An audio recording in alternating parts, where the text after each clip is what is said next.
Vamos provar o quão real é tua presença. Vamos provar da tua glória e bondade. Vamos provar o quão real é tua presença. Vamos provar tua glória e bondade. Vamos provar o quão real é tua presença. Vamos provar tua glória e bondade. Senhor, tua presença. Você pode dizer conosco essa noite, Santo Espírito. Santo Espírito, és bem-vindo aqui. Vem inundar, encher esse lugar. É o desejo do meu coração. Sermos inundados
culto alusivo a uma nova liderança, um novo vigor e um culto predestinado ou destinado num domingo, que é onde todas as Assembleias de Deus nessa noite estão reunidos para adorar o nome santo de Jesus. O livro de Cantares de Salomão, ele é um livro pouco pregado, porque é um livro que quando nós pregamos, nós pregadores, nós temos que dar muito mastigado, muito explicado, para que os irmãos entendam. Mas nessa noite, com a ajuda do Espírito Santo, eu quero em rápidas palavras falar um pouco desse livro e um pouco deste capítulo 3 e o verso 6, que o rei Salomão está escrevendo.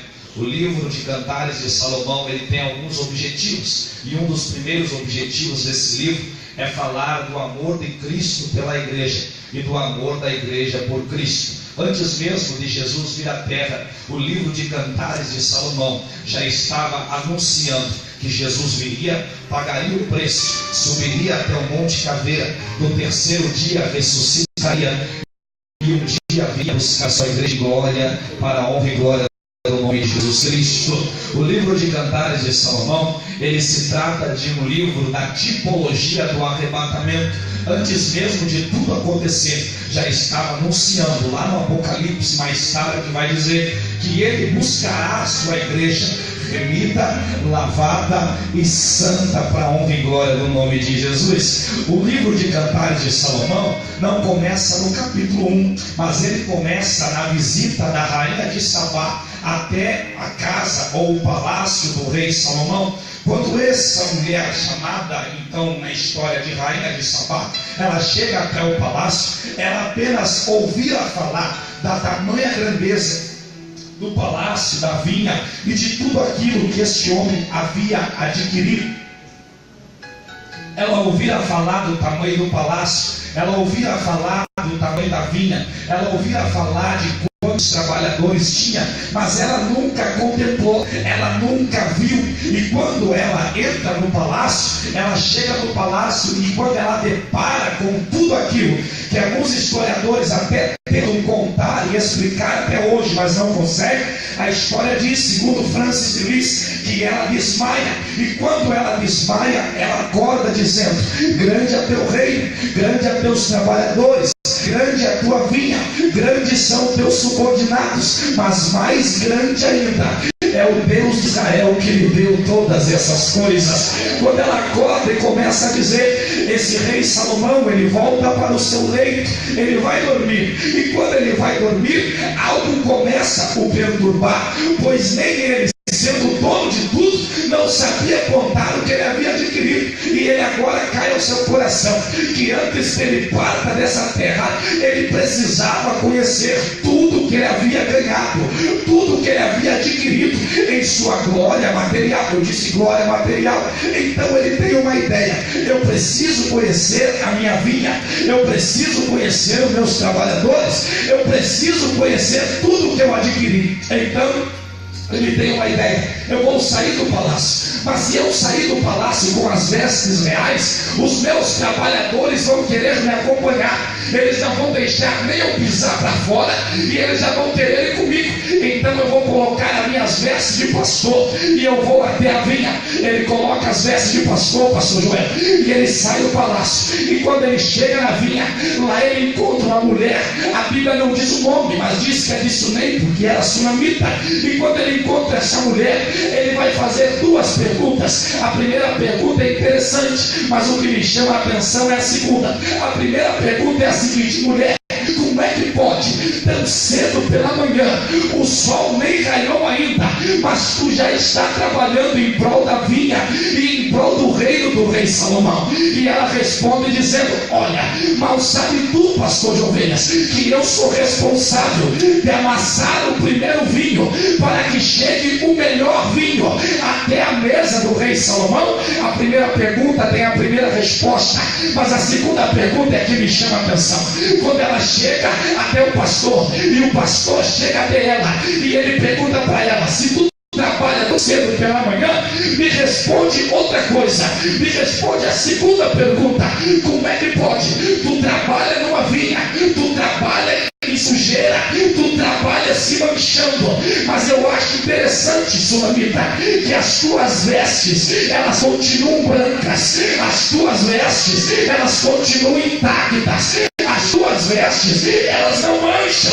E ela responde dizendo duas coisas. A primeira, ela diz o seguinte: olha, pastor Ovelhas, tem uma promessa aí, que um dia o rei Salomão, ele desceria do palácio para visitar a vinha, e nós temos que estar com as nossas vestes brancas. Mas tem uma segunda coisa, pastor Ovelhas: aqui aonde eu trabalho, há um rio cujas águas são cristalinas, e cada vez que eu mancho as minhas vestes, eu desço nesse rio, limpo as minhas vestes, e eu volto a trabalhar em prol do reino novamente. Cada vez que eu sujo as minhas vestes, eu desço nesse rio, eu lavo elas, eu fico de bem de novo, e eu volto a trabalhar em prol do reino novamente.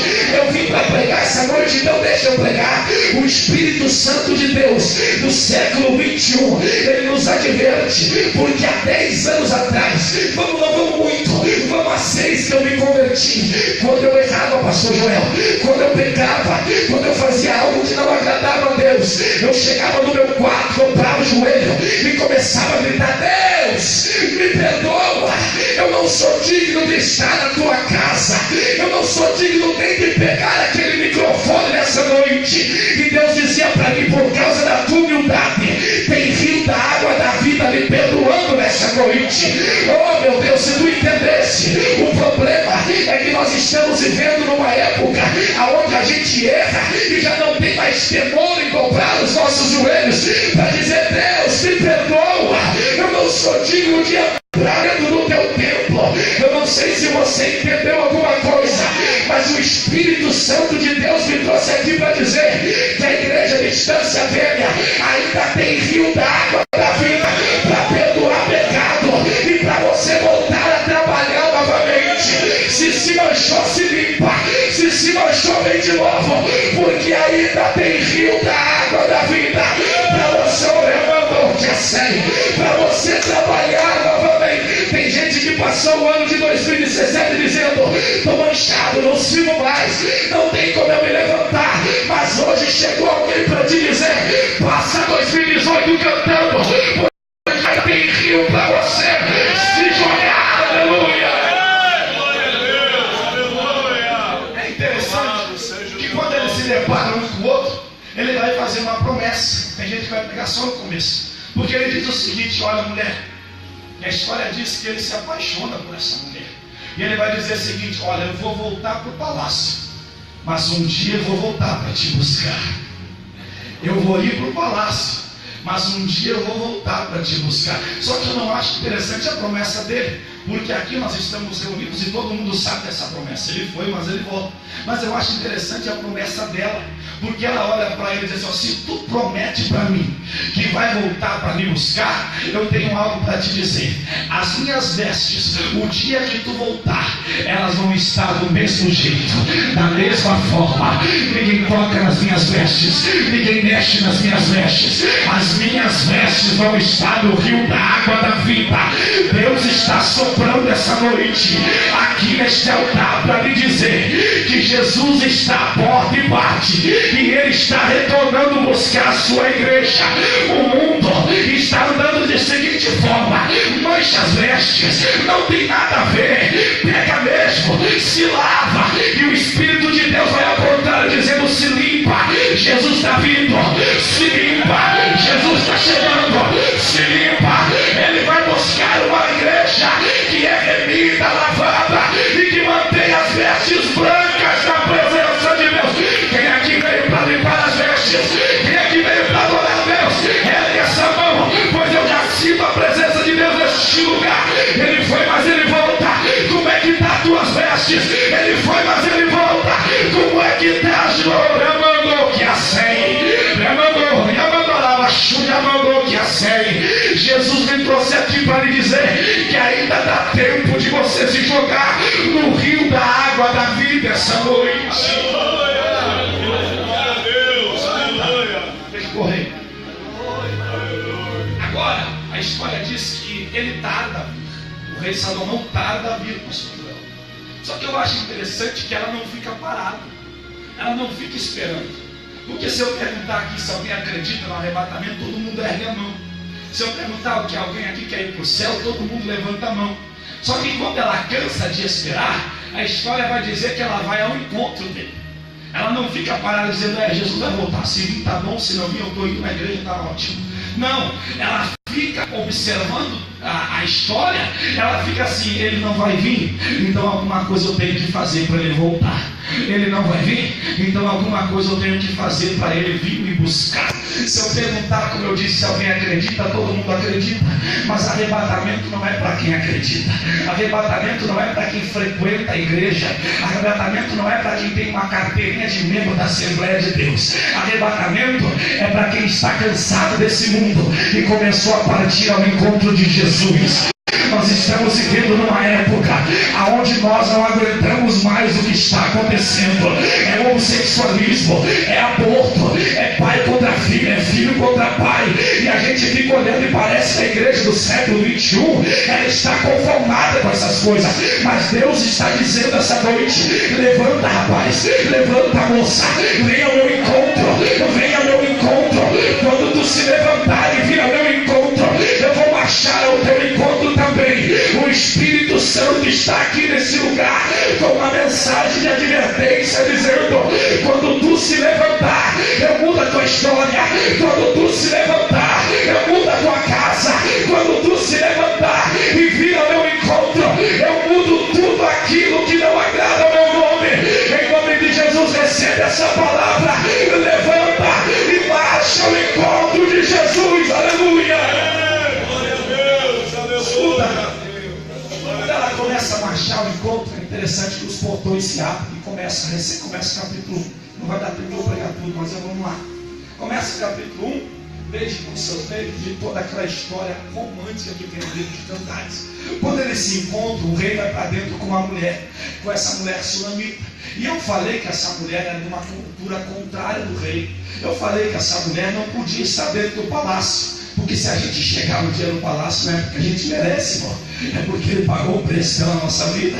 E ela estava lá dentro com ele. E quando ela está lá dentro com ele, pastor Itamar, os trabalhadores, os subordinados, eles ficam falando: o rei endoidou. Ele está lá dentro com alguém que não merece. Ele está lá dentro com alguém que não é digno de estar dentro do palácio. Então o rei, sabendo disso, ele agora vai mostrar a sua liderança. E ele agora vai sair até a porta do palácio e vai mandar fazer uma liteira. É o texto que a gente leu. Agora eu vou entrar no texto. Quando ele fala que vai fazer uma liteira, é uma... Quem conhece carroça aqui? Lá na minha cidade tem um monte. Aqui eu não vi muitas, pastor, mas tem um monte. Lá na minha cidade tem um monte. Só que essa carroça era diferente. Dentro dela era toda de ouro. Os assentos dela eram de púrpura. E em cima dela era da cor dos vestidos das filhas de Jerusalém. Mas é interessante que antes de eu entrar nessas características, é interessante que essa liteira ou essa carroça só tinha valor quando o rei Salomão estivesse dentro. Se o rei Salomão não estivesse dentro, era tirado o ouro, tirada a púrpura, tirado o azul bonito do teto e era jogada no canto do palácio. Não tinha valor nenhum. Porque se nós se reunimos num culto de domingo, é porque ele está aqui dentro. Se ele não tivesse, vai embora, desvia, não vem mais no culto. Mas eu quero crer que ele já entrou aqui essa noite. E quando ele está dentro da liteira, a liteira tem valor, a liteira tem cura, a liteira tem batismo, a liteira tem salvação. Sabe, deixa eu falar, sabe qual que é o problema? O problema é que quem está brilhando nos nossos altares não é mais o dono da liteira, é quem vem cantar, é quem vem pregar, é quem organiza o evento. E Jesus fica lá de cima dizendo: eu sou o dono dessa liteira. Eles estão dando mais crédito para quem vai cantar, para quem vai pregar, e eu não brilho mais, mas eu ainda fico com a palavra. Quem brilha é o dono da liteira, quem cura é o dono da liteira, quem salva é o dono da liteira, quem renova é o dono da liteira. Quem aqui vai adorar o dono da igreja de Estância Velha, o dono do templo sede, o dono da juventude, o dono do ciclo de oração, o dono dos obreiros. Quem veio adorar o dono da liteira, levanta essa mão bonita e adora o dono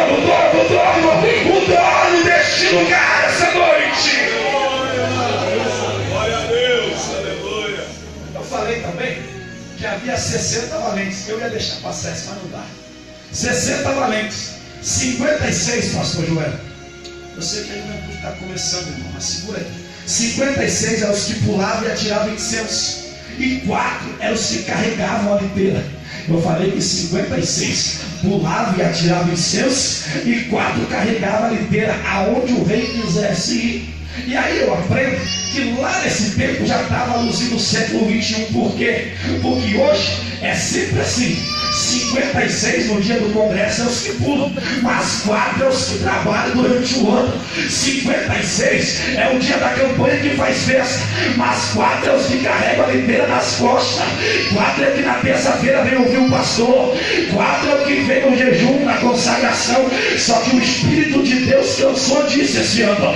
Esse ano ou tu faz parte dos 4, ou tu fica fora da liteira, ou tu começa a trabalhar, ou não tem lugar para você. O Espírito Santo de Deus está advertindo a nossa igreja e o nosso século. Está na hora de parar de andar com 50 e começar a andar com os 4 que trabalham.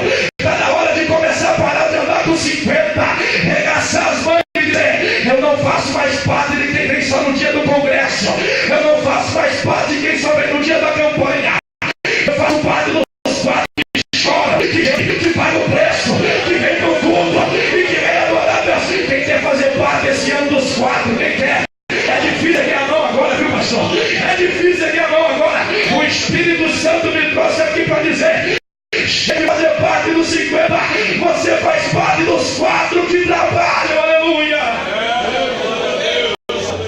Deixa eu ver adiante. Eu falei também que essa liteira, ela era de ouro, totalmente de ouro. Aleluia! E o ouro, ele simboliza a presença de Deus. Essa presença que já foi esquecida em muitos cultos onde eu estou pregando. Essa presença que tem gente que já não sente mais. Essa presença que já foi esquecida em muitos lugares. Essa presença, eu estou pregando para a gente aqui que quando entrava no culto, entrava chorando. E hoje já não consegue sentir mais nada. Eu estou pregando para a gente aqui que já foi tão avivado que numa mensagem dessa estava falando língua estranha. E agora está me olhando dizendo: o que está acontecendo? Eu estou pregando para a gente aqui que a prioridade de ser crente era ter a presença de Deus carregada na vida. E alguns privilégios a gente tem quando Cristo está dentro da liteira. O primeiro, a gente desfruta da presença de Deus na nossa vida. Porque quando Cristo está dentro da liteira, tem presença de Deus. Sabe por quê? Deixa eu lhe contar algo. Cidade de Uruguaiana. Eu estava para ministrar no trabalho da juventude pré-congresso. E um pastor me chamou no canto, pastor já jubilado, não sei o nome dele, um senhor de idade. Ele me pegou pela mão e começou a me contar. Alguns aqui, obreiros mais antigos, vão saber dessa história. E ele começou a me dizer: Samuel, a igreja de Uruguaiana, ela passou por um dos maiores avivamentos do estado do Rio Grande do Sul. Da década de 80 e 90, a igreja de Uruguaiana começava o culto às 7 e não tinha hora para acabar. Era um mover do Espírito Santo tremendo. Era 100, 120 batizados do Espírito Santo. Vinha gente de tudo que é lugar só para vir visitar Uruguaiana, por causa dessa presença que a gente tinha dentro da igreja. Só que um dia, quem quiser eu posso dar até o número de Uruguaiana. É até hoje conhecida como a igreja apedrejada. Não sei se alguém aqui já falou, o pastor aqui já viu. A igreja apedrejada até hoje. Sabe por quê? Porque um dia eles estavam reunidos, os ímpios não aguentavam mais o culto, queriam acabar o culto. E esse pastor me contando, me pegou pela mão e disse: me chamaram lá na frente. E o porteiro disse: olha, quero ir falar com o senhor, pastor. E eu disse: tá bom, vou lá. Quando ele entrou, quando ele saiu da igreja, algum ímpio disse assim para ele: pastor, a gente não aguenta mais esse culto de vocês. Começa às 7, termina à meia-noite, não tem hora para acabar esse negócio. É uma língua estranha que ninguém entende. É gente que está bebendo no boteco, hoje está adorando com vocês. Não dá para entender, podia ter dado glória adorando no boteco, mas tudo bem, não pode ficar tranquilo. Aí o pastor disse: o que tu quer fazer, meu filho? Ele disse: nós vamos acabar com esse culto. Ou o senhor termina com esse culto, ou nós vamos terminar com as nossas forças humanas. O pastor olhou para ele e disse: olha, meu filho, essa obra aqui é de Deus. Se vocês quiserem acabar com a igreja, já vai em frente. Só que não é meu, é de Deus. Aí eles começaram a se reunir e disseram: nós vamos acabar com o culto, a gente não aguenta mais. E o pastor disse: pode ir, vai em frente. Aí um deles se levantou e disse: tá bom, vamos entrar então. Quando eles foram entrar para dentro da igreja, O pastor começou a chorar e eu entendi o que ele ia me falar. Ele disse o seguinte: olha, meu filho, quando o ímpio foi terminar com o nosso culto, o filho dele de 11 anos, ele disse: pai, não apedreja essa igreja. Mas meu filho, por quê? Tu disse para mim que tu não consegue dormir. Tu disse para mim que a gente não consegue fazer nada por causa do horário. Esses crentes são doidos, são loucos. Vamos acabar com o culto do Senhor. Eu disse: não, pai, eu estou olhando para frente da igreja e eu estou vendo alguém de branco, de braço aberto, e parece que ele está protegendo essa igreja.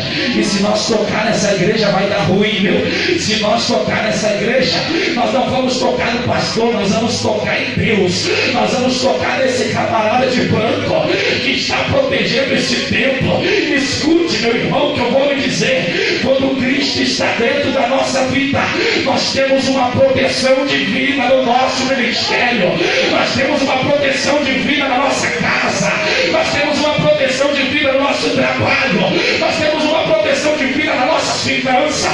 O Espírito Santo de Deus paira sobre essa igreja e Ele está dizendo: renova as tuas forças, levanta, pois eu estou te dando proteção, eu estou te dando graça, eu estou te dando unção. Satanás pensou que te pararia no ano de 2018 e Deus está colocando um escudo na frente da igreja.